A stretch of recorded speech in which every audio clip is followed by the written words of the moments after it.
Hello medicos, welcome to NEET crackers Tamil. இந்த வீடியோவில் என்ன பார்க்க போகிறோன்னா, நான் இப்போது என்னோடய ப்ரிப்பரேஷனை ஸ்டார்ட் பண்ணால் நீட் கிராக் பண்ணி சீட் வாங்க முடியுமா, ஒரு கவர்மெண்ட் சீட் வாங்க முடியுமானா டெஃபினெட்லி பாசிபிள் தான். நான் இவ்வளோ நாளாக கவுன்சிலிங் நடக்குதுன்னு வெயிட் பண்ணிட்டேன் ப்ரோ, இல்லை கொஞ்சம் டிஸ்ட்ராக்ட் ஆகிட்டேன் செல்ஃப் ஸ்டடி பண்ணுறப்போ, ஸோ இதுக்கப்புறம் நான் கன்சிஸ்டன்ஸாக படிக்கலாம்னு இருக்குன்னா அதுக்கான ஒரு டைம் டேபிள் போடணும். அப்போது எந்த ஒரு விஷயம் பண்ணாலும் முதல்ல என்ன பண்ணணும், எந்த ஒரு விஷயத்தையும் பிளான் பண்ணாம பண்ணா இப்படித்தான். பிளான் பண்ணி பண்ணணும். ஓகே, அந்த பிளானை தான் போடுறோம். இப்போது மோஸ்ட்லி வந்து பார்த்திங்கன்னா மே ஃபஸ்ட் வீக்கில் வர சண்டே தான் நீட் எக்ஸாம் வைப்பாங்க. ஸோ நம்ம அதை வச்சு பார்த்தா 2025 மே 4 அதான் ஃபஸ்ட் வீக்கில் வர சண்டே, அந்த டேட் மே 4 வச்சு கால்குலேட் பண்ணியிருக்கேன். நான் இன்றைக்கி வீடியோ போடுறேன்னா 4லேருந்து இந்த டேஸ் 4 days அண்ட் 29 weeks இருக்குது. ஓகேங்களா? இப்போது இந்த 29 weeksமே நம்ம படிக்கக்கூடாது, படிக்க முடியாது. படிச்சுனே எப்போ டெஸ்ட் ஆகும். அதனால் லாஸ்ட் அந்த 1 month வந்து பார்த்திங்கன்னா அந்த 4 weeksை மார்க் டெஸ்ட் அண்ட் ஃபைனல் ரிவிஷனுக்கு நம்ம செப்பரேட்டாக வச்சுக்கணும். ஓகேங்களா? இப்படி இருந்தால் தான் அது ஐடியலாக ஒர்க் ஆகும். ஸோ பேலன்ஸாக நமக்கு 25 weeks தான் இருக்குது படிக்கிறதுக்கு. ஓகேங்களா? அந்த 25 weeks நம்ம படிக்க போகிறதில்ல. அதில் ஒவ்வொரு வீக்குக்கும் நம்ம செப்பரேட்டாக எவ்வளோ சாப்டர் கவர் பண்ணணும், எப்படி டெஸ்ட் எழுதுனா எப்படி கரெக்டாக டைமை சேவ் பண்ணி படிக்கலாம். இந்த 25 weeksலேயே நீங்கள் கொஞ்சம் பேலன்ஸ் பண்ணலாம். 3 to 4 weeksை நீங்கள் இன்னும் முன்னாடியே முடிச்சிட்டிங்கன்னா அது வந்து உங்களுக்கு ரிவிஷன் யூஸ் ஆகும். நிறைய ரிவிஷன் பண்ணி நிறைய டெஸ்ட் எதுனா உங்களுக்கு ஈஸியாக மார்க் இம்ப்ரூவ் ஆகும். இப்போ நீங்கள் ஸ்டார்ட் பண்ணால் கூட இட்ஸ் பாசிபிள் டு கெட் 650+. இன்னும் கொஞ்சம் ஹார்ட் ஒர்க் போட்டிங்கன்னா 700+ கூட எடுக்கலாம். அந்த டைம் டேபிளை தான் இப்போ நம்ம பார்க்க போகிறோம்.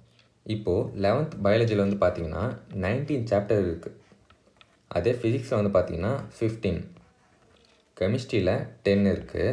12th வந்தீங்கன்னா பயாலஜியில் 13 chapters, ஃபிசிக்ஸில் 14, கெமிஸ்ட்ரியில் 12 இருக்குது. இந்த கெமிஸ்ட்ரியில் ஒரு சாப்டர் வந்து பார்த்திங்கன்னா புக்கில் கொடுத்துருக்க மாட்டாங்க. ஆனால் என்டி அந்த சிலபஸ் நோட்டீஸ் இருக்குது பார்த்தீங்களா, அதில் வந்து இன்க்ளூட் பண்ணியிருப்பாங்க. என்னென்னா இதுதான் principles related to practical chemistry இருக்குது பார்த்தீங்களா. இதில் இந்த கேட்டையான்ஸ் ஆனையான்ஸை பற்றி இந்த சால்ட்டை பற்றிலாம் படிக்கணும்னு சொல்லிட்டு ஒரு யூனிட் தனியாக கொடுத்துருப்பாங்க. இந்த நோட்டீஸ் உங்களுக்கு வேணும்னா டெலிகிராம் சேனலில் ஆல்ரெடி நான் அப்லோட் பண்ணியிருக்கேன். டெலிகிராம் சேனல் லிங்க் டிஸ்கிரிப்ஷனில் இருக்கும். சேனலை ஜாயின் பண்ணி பிடிஎஃப்லேருந்து டவுன்லோட் பண்ணிக்கோங்க மீடியாவிலேருந்து. இப்போது பயாலஜி மட்டும் பாருங்கள். பயாலஜி டோட்டலாக எவ்வளோ இருக்குது, 19 + 13 எவ்வளோ இருக்குது, மொத்தம் 32 இருக்குது. 32 chapter பயாலஜிக்கு இருக்குது. ஃபிசிக்ஸில் எவ்வளோ இருக்குது, 29 இருக்குது. கெமிஸ்ட்ரியில் 22. அப்போது நமக்கு பேலன்ஸ் வீக் இன்னும் எவ்வளோ இருக்குது, 25 weeksா. ஒரு வீக்கில் 2 பயாலஜி நம்ம படிக்கணும். 2 chapter கம்ப்ளீட் பண்ணுற மாதிரி இருக்கும். 2 chapter கம்ப்ளீட் பண்ணால் அப்போது 16 weeksலேயே பயாலஜி போர்ஷன்ஸ் கம்ப்ளீட் ஆகிற மாதிரி இருக்கும். அது வந்து நம்ம எல்லா சாப்டரும் வந்து பார்த்திங்கன்னா ஒரு வீக்கில் 2 போட முடியாது. லைக் இந்த பிரின்சிபல்ஸ் ஆஃப் இன்ஹெரிட்டன்ஸ்லாம் வந்து பார்த்திங்கன்னா கொஞ்சம் பெரிய சாப்டர். அந்த மாதிரி சாப்டர்லாம் ஒரு வாரத்துக்கு நீங்கள் அந்த ஒரு சாப்டர் கம்ப்ளீட் பண்ணாவே போதும். அந்த மாதிரி. ஸோ 16 weeksல நான் 2 chapter கம்ப்ளீட் பண்ணால் எவ்வளோ முடியும்னா 16 weeksல கம்ப்ளீட் ஆகிடும். ஃபிசிக்ஸ் வந்து பார்த்திங்கன்னா 29 இருக்குது. ஸோ வந்து பார்த்திங்கன்னா நீங்கள் ஒரு வீக்கு ஒரு சாப்டர்னு படித்தா கூட நமக்கு வீக்ஸ் தேவைப்படும். அப்போ சின்ன சின்ன சாப்டர்லாம் ஒரு வீக்குக்கு 2 கம்ப்ளீட் பண்ணுற மாதிரி இருக்கும். ஓகேங்களா? கெமிஸ்ட்ரி வந்து பார்த்திங்கன்னா 22 chapter தான் இருக்குது. ஸோ நீங்கள் 25 weeksக்குள்ளே கம்ப்ளீட் பண்ணிடலாம். நான் என்னென்ன சாப்டரை நீங்கள் 2 படித்தா இப்படி ஈஸியாக இருக்குன்னு பார்க்கலாம். அதாவது இங்கே பயாலஜி ஒரு பெரிய சாப்டர் படிக்கிறப்போ ஃபிசிக்ஸ்லேருந்து 2 சின்ன சாப்டர் படிக்கணும். லைக் ஆட்டம் அண்ட் நியூக்ளியெலாம் இருக்குல்ல, அதெல்லாம் சேர்ந்து ஒரே சாப்டராக படிச்சிடணும், ஆட்டம் அண்ட் நியூக்ளியஸ்லாம். ஸோ அப்போ வந்து உங்களுக்கு வீக்லி வந்து சேவ் ஆகும். இப்போ நான் ஒரு வீக் இப்போ இந்த ஃபஸ்ட் வீக்கான ஒரு டைம் டேபிள் போடுறேன். அது எப்படி இருக்குன்னு பாருங்கள். இப்போது ஃபஸ்ட் வீக்கில் நம்ம 4 chapter படிக்கிற மாதிரி. இப்போ லிவிங் வேர்ல்டு பாருங்கள், இது வந்து சின்ன லெசனா. ஸோ அது கூட ஒரு பெரிய lesson sexual reproduction flowering plans 12th இருக்கும். அது கொஞ்சம் பெருசாக இருக்க மாதிரி தெரியும். ஸோ ஒரு சின்னது ஒரு பெருசு அந்த மாதிரி படிக்க கொஞ்சம் ஈஸியாக இருக்கும். கெமிஸ்ட்ரியில் வந்து some basics concepts in chemistry போட்டுட்டு ஃபிசிக்ஸில் 1 day போடுறேன். இது வந்து பார்த்திங்கன்னா weekly 5 days Monday to Friday நீங்கள் படிக்கணும். அது வந்து படிச்சுட்டு சாட்டர்டே வந்து கொஷின்ஸ் ப்ராக்டிஸ் பண்ணணும். சண்டே வந்து பார்த்திங்கன்னா ஒரு குட்டி டெஸ்ட் மாதிரி எழுதிடணும். அந்த சாப்டர் வைஸ் இந்த மொத்தம் சேர்த்து எந்த மாடியூல் வேணால் எடுத்துவாங்க, எந்த பிரான்ச்சு, அதெல்லாம் ஒன்றும் பிரச்சனை இல்லை. ஒரு ஸ்டாண்டர்ட் ஒரு கொஸ்டின் பேப்பர் எடுத்து ப்ராக்டிஸ் பண்ணி பார்த்துருங்க. சண்டே வந்து ஃபுல் ப்ராக்டிஸ், ஒரு மார்க் டெஸ்ட் மாதிரி நீங்கள் எழுதிடணும். இல்லை நீங்கள் day to day Monday to Friday இருக்குல்ல, அன்றைக்கி படிக்கிறது நீங்கள் அன்றைக்கி கூட கொஸ்டின் சால்வ் பண்ணலாம். இல்லை சாட்டர்டேன்னு சொல்லிட்டு தனியாக ஒரு நாள் ஒதுக்கி அதுக்கு ப்ராக்டிஸ் பண்ணலாம். ஸோ இது வந்து நான் ஒரு எக்ஸாம்பிளுக்கு சொல்கிற டைம் டேபிள் தான். இப்போ ஒரு நாளுக்கு எப்படி படிக்கலான்னா, இப்போ நீங்கள் ஒரு 6 o'clock எழுந்திருக்கீங்க இங்கே மார்னிங். 6க்கு எழுந்துட்டு மார்னிங் கொஞ்சம் ஃப்ரெஷ்அப் ஆகிட்டு ஒரு 7க்கு உட்காரிங்க படிக்க. 7க்கு உட்காந்திங்கன்னா ஃபஸ்ட்டு எடுத்தோடனே உங்களுக்கு எது டிஃபிகல்ட்டாக இருக்கும்? நான் ஜென்ரலாக சொன்னால் ஒரு ஃபிசிக்ஸ்னு எடுத்தோம். ஃபிசிக்ஸ் எடுத்து ஃபஸ்ட்டு ஸ்டார்ட் பண்ணுங்கள். ஏன்னா மார்னிங் மைண்டு ஃப்ரெஷ்ஷாக இருக்கும். ஸோ ஃபிசிக்ஸ் ஸ்டார்ட் பண்ணிங்கன்னா கொஞ்சம் கஷ்டமாக இருக்கிற கொஞ்சம் கான்செப்ட்ஸ் கூட ஈஸியாக உங்களுக்கு அண்டர்ஸ்டாண்ட் ஆகும். ஸோ அப்படியே படிச்சுட்டு சாப்பிட்டுட்டு கொஞ்சம் அப்படியே ஜோன் அவுட் ஆகிற மாதிரி இருக்கும். அப்போ மறுபடியும் பயாலஜி எடுங்க. பயாலஜி எடுத்து படிங்க. லிவிங் வேர்ல்டு சாப்டர் எடுத்து அதை படிங்க. அதை படிச்சுட்டு அப்புறம் கொஞ்சம் ரிலாக்ஸ் ஆனதுக்கப்புறம் மறுபடியும் ஃபிசிக்ஸ் எதில் விட்டோமோ அதை பார்த்துட்டு அப்புறம் லஞ்சு ஒரு 1 or 2 எடுக்கிறீங்க வைங்க. லஞ்சு சாப்பிட்டுட்டு மறுபடியும் பயாலஜி படிங்க. லஞ்சுக்கு அப்புறம் திரும்பவும் பயோ படிங்க. பயோ படிச்சுட்டு ஈவினிங் டைமில் ஒரு டீ காஃபி குடிக்கிறதுக்கு இல்லை அதுக்கு முன்னாடி கூட அப்போ கெமிஸ்ட்ரி எடுங்க. கெமிஸ்ட்ரி எடுத்து படிங்க. நைட்டு டின்னர் வரைக்கும் கெமிஸ்ட்ரி படிங்க.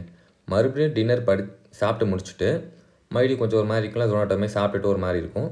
ஸோ ஒரு 9க்கு அப்புறம் திரும்பவும் பயோ எடுங்க. பயோ எடுத்து ஒரு 1/2 hour இல்லை ஒரு 1 hour படிச்சுட்டு திரும்பவும் ஃபிசிக்ஸ் ஆர் கெமிஸ்ட்ரி நைட்டு அந்த மாதிரி படிங்க. ஸோ உங்களுக்கு தெரியும் எந்த மாதிரி ஒரு டேயில் எப்போ நம்ம கொஞ்சம் டயர்டாக ஃபீல் பண்ணுவோம், எப்போல்லாம் ஜோன் அவுட் ஆகுதோ அப்போல்லாம் பயாலஜி எடுத்து வச்சு பார்த்துட்டாங்க. பயாலஜி வந்து நீங்கள் புக் ஓப்பன் பண்ணிச்சுட்டு அப்படியே லைனாக பார்த்துருந்தாலும் அது மைண்டில் அப்படியே ரீடிங் ஆகி பிரிண்ட் ஆகிட்டே இருக்கும். ஆனால் ஃபிசிக்ஸ் கெமிஸ்ட்ரி அப்படி பண்ண முடியாது. அப்படி பண்ணால் அண்டர்ஸ்டாண்ட் ஆகாது. அதுக்காக எப்பப்போல்லாம் நீங்கள் நல்லா ஃப்ரெஷ்ஷாக இருக்கீங்களோ அப்போ ஃபிசிக்ஸ் கெமிஸ்ட்ரி எடுத்துக்கோங்க. ஜோன் அவுட் ஆகிற டைமில் பயாலஜி எடுத்து வச்சுக்கோங்க. ஓகேங்களா? இந்த மாதிரி ஃபாலோ பண்ணலாம். இப்போ இந்த டைம் டேபிளில் பார்த்தீங்கன்னா 25 weeks இருக்குதுன்னு சொன்னால் படிக்க, அப்போ நம்ம ஃபிசிக்ஸ்க்கு தான் கொஞ்சம் இடிக்கிற மாதிரி இருக்குது. அப்போது ஒரு வாரத்தில் நீங்கள் 2 ஃபிசிக்ஸ் சாப்டர் கவர் பண்ணுற மாதிரி வரும். அது என்னென்ன சாப்டர்ஸை கம்பைன் பண்ணி படித்தா ஈஸியாக இருக்கும்னு நான் சொல்கிறேன். இப்போது யூனிட்ஸ் அண்ட் டைமென்ஷன் எடுத்திங்கன்னு வச்சுக்கோங்க. அது கூட எலக்ட்ரோமேக்னெட்டிக் வேவ்ஸ் சேர்த்து படிச்சுங்க. ரெண்டுமே சின்ன லெசன், ஸோ ஈஸியாக கவர் பண்ணிடலாம். அதேமாரி ஆசிலேஷன் அண்ட் வேவ்ஸ் படிங்க. ஆட்டம்ஸ் அண்ட் நியூக்ளியை பார்க்கலாம். அப்புறம் electromagnetic induction and alternating current பார்க்கலாம். இது நான் சொன்ன காம்பினேஷன் தான். உங்களுக்கு வேறு காம்பினேஷன் இது படித்தா நல்லாயிருக்கும், எனக்கு இப்படி இருந்தால் நல்லாயிருக்கும்னா நீங்கள் அதையும் மேக் பண்ணிக்கலாம். இது நான் ஒரு எக்ஸாம்பிளுக்கு தான் சொல்கிறேன். ஆனால் பயாலஜி பார்த்தீங்கன்னா 16 weeksலேயே கவர் பண்ணுற மாதிரி இருக்குது. ஸோ நீங்கள் அந்த ஒரு வாரத்தில் 2 ஃபிசிக்ஸ் சாப்டர் படிக்கிறீங்க பார்த்தீங்களா, அந்த நேரத்தில் நீங்கள் பயாலஜியை ஒரு லெசன் பார்க்காம கூட விடலாம். ஸோ இதில் கான்சன்ட்ரேட் பண்ணும்போது பயாலஜி பார்க்காம விடலாம். ஏன்னா நமக்கு 16 weeksலேயே கவர் ஆகிடுது. இன்னும் வீக்ஸ் பேலன்ஸ் இருக்குது. அதனால் 1 or 2 weeksக்கு நீங்கள் பயோ வந்து படிக்காமல் ஃபிசிக்ஸ் அண்ட் கெமிஸ்ட்ரி கான்சன்ட்ரேஷன் பண்ணலாம். போர் அடிக்கிற டைமில் மட்டும் பயாலஜி எடுத்து பார்க்கலாம். ஓகேங்களா? இந்த மாதிரி பண்ணுங்கள். இல்லைண்ணா எனக்கு வீக்லி டைம் டேபிள் வேணும்னா கமெண்ட் பண்ணுங்கள். நான் வீக்லி என்னென்ன சாப்டர்ஸ் கவர் பண்ணலான்றத செப்பரேட் வீடியோ கூட போடுறேன். இது வந்து ஐடியா மோஸ்ட்லி நீங்களே க்ரியேட் பண்ணிக்கலாம். நான் வந்து ஏன் ஒரு வீக்கு மட்டும் ஐடியா கொடுத்தேன்னா, நான் சொல்கிறது எல்லாருக்குமே செட் ஆகாது. ஒரு சிலர் அவங்கவுங்க தனியாக ஐடியா இல்லாமல் இருப்பீங்க. அதை சொல்லிட்டா நீங்களே மேக் பண்ணிப்பீங்க. அதுக்காக தான் இந்த வீடியோ போட்டேன். ஸோ உங்களுக்கு இன்னும் எவ்வளோ பேலன்ஸ் டேஸ் அண்ட் வீக்ஸ் இருக்குதுன்னு தெரிஞ்சிருச்சு. ஸோ அதுக்கேற்ற மாதிரி பிளான் பண்ணி அதுக்கு அக்கார்டிங்காக ஒர்க் பண்ணுங்கள். கண்டிப்பாக கவர்மெண்ட் சீட் வாங்கிடலாம். So all the best and thank you.